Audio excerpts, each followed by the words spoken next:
এই দিনটাও দেখার বাকি ছিল। ওই আর কত নিচে নামবি তুই? হ্যাঁ, কি করিস তুই এত টাকা দিয়ে? তুই কি মনে করস আমি কিছু বুঝি না? না, ওই চেহারা তো নেশা করার মতো হয়ে যেতেছে। হ্যাঁ, ছি, তোর মতো ছেলের চেহারা দেখতে লজ্জা হয় আমার। হ্যাঁ, লজ্জা তো হবেই বাবা, তোমার লজ্জা তো হবেই, কারণ আমি তোমার বন্ধুর ছেলের মতো না যে জোর করে সায়েন্সে ঢুকাই দিলাম।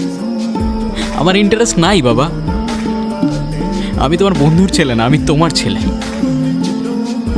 কখনো আমাকে জিজ্ঞেস করছিলে আমি কি চাই? কখনো খোঁজ নিছিলে আমার কি দরকার? বাবা হইছ, বাবার দায়িত্ব না নিতে পারলে জন্ম কেন দিছিলাম? যা